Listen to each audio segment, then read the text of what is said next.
Meaning record company guys sit around and tell the artists, this is hot, say that, do this. We're gonna have this guy write the lyrics.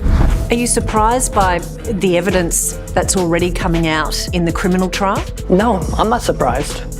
I experienced some of those things. Witnessed violence. The weight of fresh information was building in the courtroom, and it was about to explode. Ice Cube, the rap legend turned cultural icon, had unexpectedly arrived with decades worth of secrets that threatened to upend the very foundations of the entertainment industry.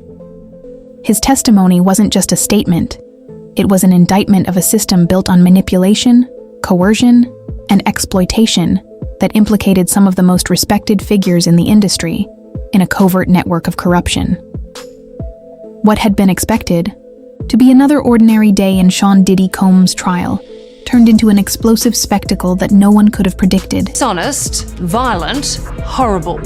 A promiscuous swinger who lied to and cheated on multiple partners. Incredibly, that's how Sean Diddy Combs' own lawyers describe the billionaire music mogul, currently facing serious sex trafficking charges in a New York court. The atmosphere changed as soon as he entered the room. The shadowy machinery behind Hollywood's glitzy exterior was the subject of Ice Cube's voice, which carried the weight of decades, the stories of artists whose careers had been quietly dismantled, and the names that Hollywood had whispered but never dared to say aloud. He was not a man intimidated by the weight of the system. Instead, he walked with purpose, and his presence commanding the attention of everyone in the room. Jamie Foxx Winfrey, Oprah Jones, Quincy. The testimony started with what Ice Cube called the Club, a secret network of gatekeepers and enforcers who determine who rises and who falls in the entertainment industry. According to Cube, this wasn't about simple favoritism or industry politics. Rather, it was a deliberate system of control. He explained how artists were lured into the fold, with promises of fame and fortune only to become entangled in a maze of blackmail and coercion. These weren't just names. They were the foundations of an empire that was long believed to be untouchable, but was allegedly involved in a web of corrupt practices that Cube was determined to expose.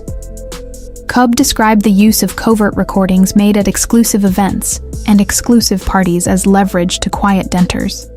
These were not merely rumors, they were strategies, and Cub said that Diddy was not only a member of the system, but also one of its creators. Somewhat, some social engineering going on here to make sure those prisons stay full. Now, as Cube described the infamous lavish events, held at sprawling mansions hidden behind gates and layers of security, the courtroom was riveted. He depicted the dimly lit rooms, the faint murmur of conversations, and the unsettling feeling that every move was being watched, recorded, and cataloged. Cube claimed that these parties were not about celebration, but rather about compliance. Tests meant to determine who could be trusted, who could be controlled, and who might need to be silenced. However, the most damning revelations came when Q started to piece things together. He asserted that Diddy's empire was founded not only on music, but also on the systematic exploitation of other people. He also claimed that Diddy kept a vast archive of recordings, photographs, and other materials that were used as a form of blackmail. Cub said that these resources were utilized to control them, as well as to destroy careers. He explained how artists who crossed boundaries would inevitably become the focus of smear campaigns, having their reputations ruined overnight by conveniently leaked scandals or unfounded rumors. Cube claimed that this was a planned attempt to keep things as they were and not an accident. Referred to me as Wild King Nights.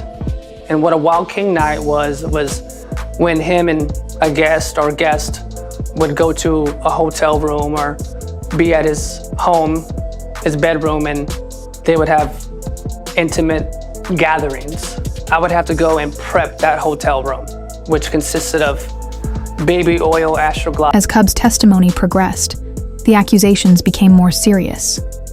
He spoke to Jamie Foxx, a man whose career seemed to be untouchable, and claimed that Foxx had confided in him about the pressures he faced, the odd invitations he received, and the feeling that he was being prepared for something he didn't fully understand.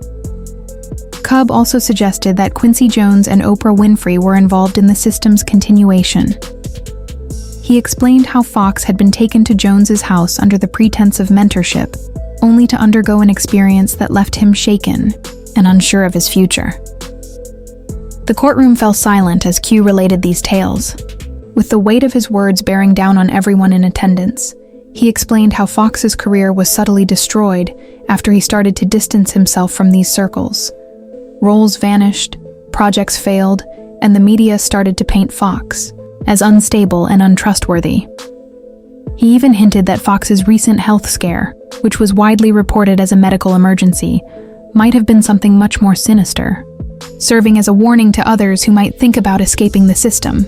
He was this clean businessman who rise to the top because he was such a powerful and smart, educated man. I had no idea that he had this other side to him. And when I started to get exposed to his lifestyle, I started to really realize, like, this guy has an addiction.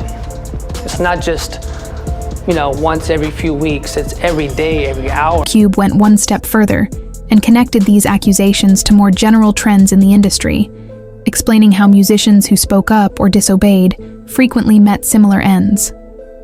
He cited instances of musicians and actors who appeared to have disappeared from the public eye, their reputations damaged by the very industry that had once praised them, and claimed that the same strategies had destroyed entire careers, effectively blacklisting artists who were deemed difficult or unstable without providing an explanation. Q depicted an entertainment industry where intimidation and obedience, rather than skill or merit, were used to preserve control.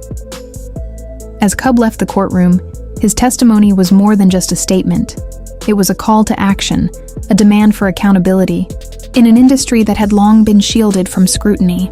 The courtroom was enthralled by the weight of Cub's revelations, which hung heavy in the air. This was no longer just a trial. It was a reckoning. The accusations weren't just about Diddy. They were about an entire system that had flourished in the shadows, taking advantage of the very people it claimed to celebrate. Cub's remarks remained as a reminder that once the truth is out, it cannot be kept quiet.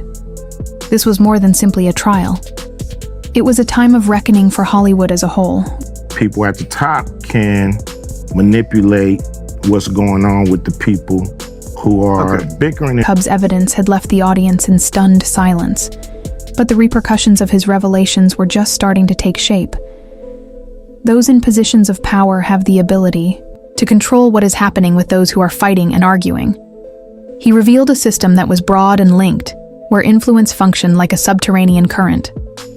As the trial went on, the pieces of this macabre puzzle started to fit together, exposing a network that went much beyond the specific abuses he had previously exposed. The world was now wondering how deep this rabbit hole extended, and how many people had fallen into its web, thanks to Sean Diddy. Ice Cube's revelations regarding Jamie Foxx's trauma were only the beginning.